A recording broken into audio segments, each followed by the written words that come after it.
All right, let's take a look at main.js. If you're successful in figuring out that little tricky part with video lists, then great. That's fantastic. Because that is a little bit tricky. But let's first deal with the other two functions we need to deal with. Load JSON and randomize video. Those two there. So load JSON first. That comes from the utilities. We'll put up here a variable that we're going to have that into, and then ATJS utilities dot and load JSON. So that's what we're going to have for the first one. And then randomize video, that one's contained in random video. So we could pull that up, random video dot randomize video. And we can place that in randomize video, if I can spell it. So we have those two functions taken care of, and that wasn't too difficult to do. However, let's talk about video list now. We have it here, but it's actually declared over here as a variable, and we never make it public. So first step would be to make this public. And there we go, we've made that public. But there's some additional issues we need to deal with here. So first, let's talk about inside of the random video module. We've made this public, and then over here in main.js, the plan is to add videos to it. And then we'll need to reference those videos right here inside of this randomized video function. However, if we put just video list here, the JavaScript engine is going to look to see if there is a variable declared within its scope that matches. And there is. It's here. However, this variable is blank. It's an empty array. So it's not going to find anything on it. What we really want is the property that has been attached to this object and then returned to random video. So we want to reference that object, random video, and we want to get the video list from that. Once again, if we just refer to video list, it's going to try to grab something from this. And currently, there's nothing referenced here. So this can be a bit confusing doing it this way. We may decide not to declare a variable here and just add a property down to this object here. It would work out the same way. For example, if we just did something like this, and then we got rid of that variable. Now that makes it a little clearer what we need to do. Right now, if we say video list, what does that refer to? It doesn't refer to anything. It's not going to find anything. However, if we were to say random video dot video list, then it would refer to this. You see how that works? This is an object down here. And right now, inside of this scope, we're unable to reference that object. But it is returned to this global variable. And so we then can reference that global variable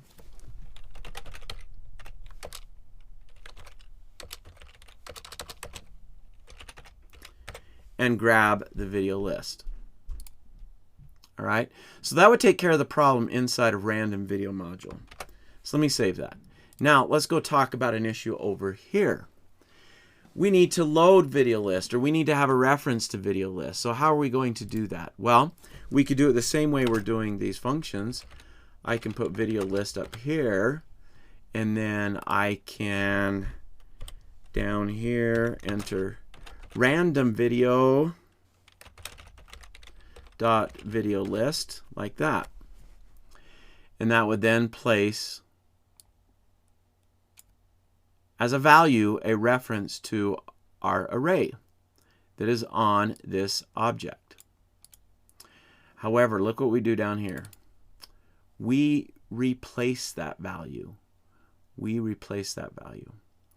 And so suddenly this video list is not going to be updated the way we think. When we come back into random video, it's not going to be able to reference a video. Let me just show you that. Let me just save this the way it is, and then go live. Here's our video player. We have had playing something right now, but let's open up this here. We may not always be able to play something because there is an error. We're getting a reference error. This is one I really wanted to take notice of, is the undefined, but we better fix this one first. So let me fix that. Let's jump back there really quick. It looks like I misspelled right there. Put an uppercase L. All right, let's take a look at that again.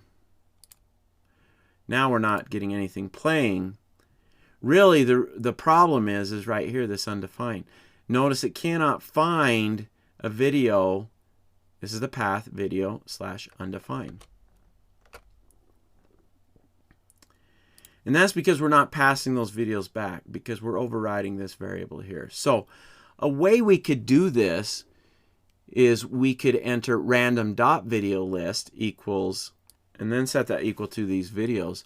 Or instead of replacing the variable, instead of reassigning the variable like we're doing here with this equal, we can just update the array by using a push. And what are we going to push onto it? obj.videos. And that will update instead of replace the reference.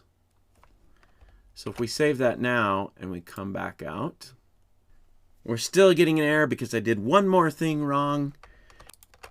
See how difficult this is? Even with me being aware of the problems that could encounter, I'm still not doing it right. So basically what I did here is I pushed an entire array onto that array. And so when it tried to choose a video or place a video, it just got the entire array. And we can see that all of the values listed there. What I needed to do if I'm going to use push is I need to use a spread operator to spread those out first. And then it will push each of those on one at a time. That's the part I forgot. So now we save it. Now we're not getting that error. ES6 presented us with a new fav icon operator, problem the still. spread operator, which is represented by... And the randomize button's working. We have had several tutorials of... All these other things are working as well. As text... So a couple of ways we could have dealt with that. We could have also just referred to the global variable random video list and set that equal to obj.videos. I'm going to include that line in here as well so you can see both approaches. A third approach that I mentioned in the previous topic is that you may simply decide that you want to set up video list inside of main.js. Have it populated there, and then share that with the random video module that needs it. So it could be exported just like we've done in some of these other modules. So that would be a third approach. But I wanted to focus on these two approaches because I think it's critical to see what can happen when you think you may be referencing an object, but you're actually overriding the reference with a new reference or with new data. All right, so that brings us to the end of our traditional module. We've been able to link these files together, but you can see it can be a bit overwhelming what we go through to make that happen. In the early days of JavaScript, it was worth it because it allowed us to have separate JavaScript files we could work with. Another issue we had was always the dependency tree here, making sure this was correct. That was an issue as well. Well, there have been things to address that, so we want to continue on and learn more about modern techniques of using modules. So let's move on to the next topic.